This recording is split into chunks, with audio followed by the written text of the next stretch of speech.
gospel of the Lord. Praise to you, Lord Jesus Christ. Ano po ba itong tinutukoy ng ating Panginoon Kristo na katotohanan?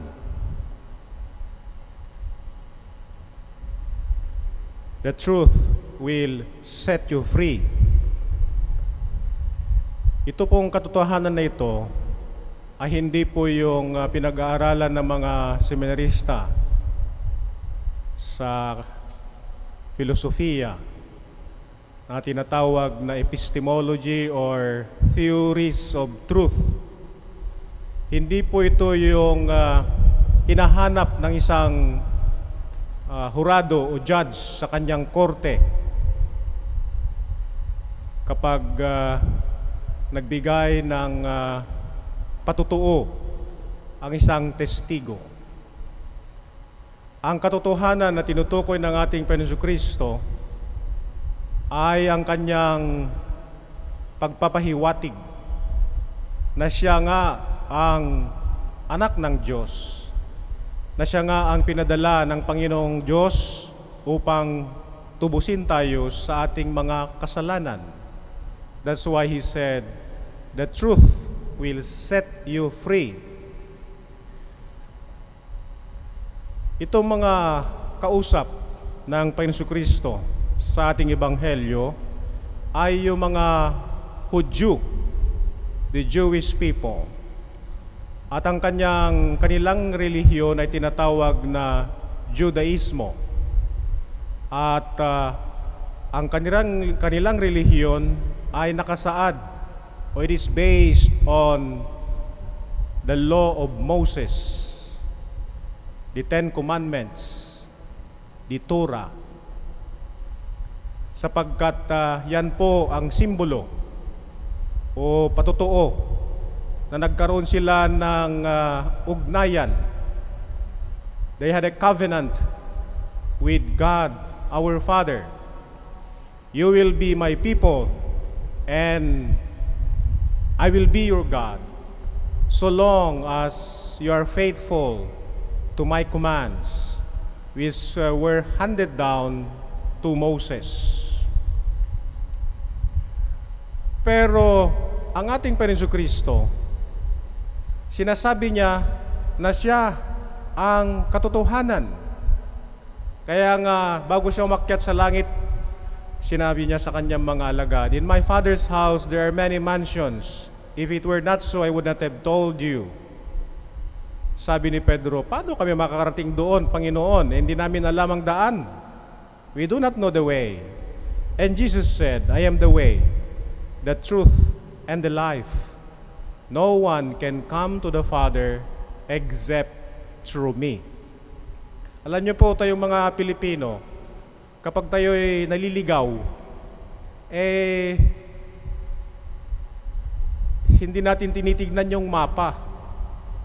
Lalong-lalo na kung first time mo sa ibang bansa, sa Europa o sa Amerika, nahihirapan ng mga Pilipino sapagkat they are guided by landmarks. Dito sa Pilipinas, kapag naghanap ka ng isang address, isang bahay sa kanayunan, tinatanong mo kung saan, and they give you the instruction. Diretso po kayo. Pag doon sa cruising at makikita nyo yung malaking mangga, kakanan po kayo. At hindi kalayuan, kakaliwa. Pag nakita nyo yung puno ng sampalok, paano kung pinutol na nga yung mangga, pinutol na yung sampalok, paano ba mahanap yung bahay o address? Mas sa mga Amerikano, yung mga Europeans, they are more exact. They look at the map. Pero napakaganda ang tinutukoy ng ating Panginoon Kristo. Parang ikaw ay naghahanap ng isang address at hindi mo mahanap. At tinanong mo sa isang tao na taga roon sa bayan na yon. At sabi niya, ako na lang ang sasama sa inyo. Sasamaan ko po kayo. Alam ko po ang bahay ni Kapitan. Susunod po kayo sa akin. ay hindi ka na maliligaw. Because the one you're following knows where the exact address that you are looking for. And that is exactly what Jesus is telling us. No? Hindi kayo maliligaw. You will not become slave to sin, sapagkat I am the way. Maniwala kayo sa akin. I am sent by the Father. I and the Father are one. I am the revelation of the Father. If you follow me, you will never get lost. Kaya dito sa ating ebanghelyo, hindi po naniwala yung mga Hudyo. How can you claim to be the Son of God and set us free? We have never been slave. Sabi nila, hindi naman kami mga alipin sapagkat ang aming tatay ay si Abraham. Si Abraham. At ang mga Israelita, ang tinuturing nilang kanilang mga sarili na they were the first-born son of God. Sila po ang pinili ng Diyos.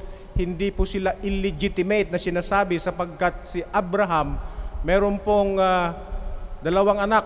Nagkaroon siya ng isang supling o anak sa isang slave na babae na si Hagar. And of course, Abraham would not recognize that son. At nagkaroon siya ng anak kay Sarah, si Isaac. And so Isaac was legitimate because he had a father, Abraham. Kaya he is legitimate. At sinasabi ng mga Hudyo, we are not illegitimate. We are not born out of fornication. We are sons and daughters of Abraham, our father.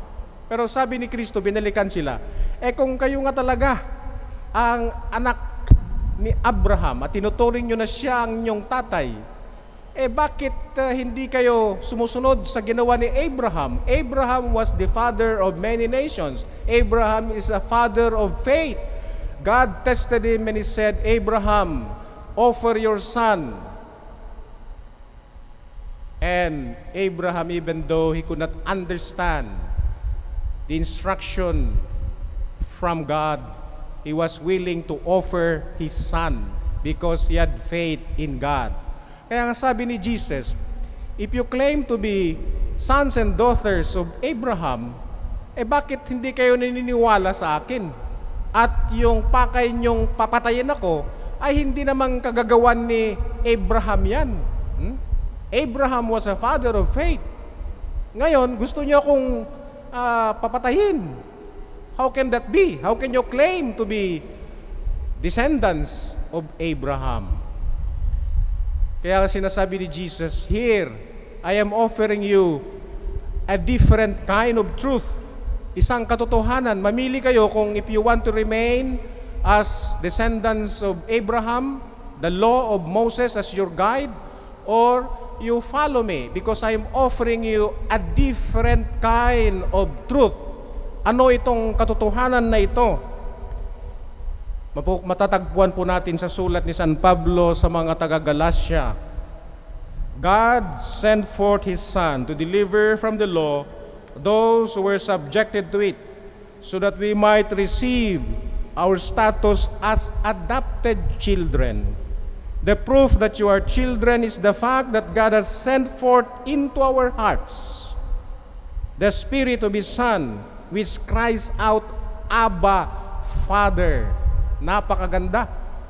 We can now call God Abba, Father.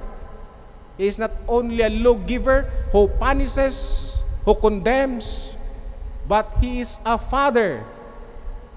You are no longer a slave to sin, but children, sons and daughters. And the fact that you are a child of God makes you an heir of God's design. Ano ang plano at pakay ng Panginoong Diyos? John 3:16. For God so loved the world that He gave His only Son, so that all those who believe in Him may not perish but will have eternal life. And that is the truth that Jesus was offering to the Jews. That is the truth that Jesus is offering to each and every one of us.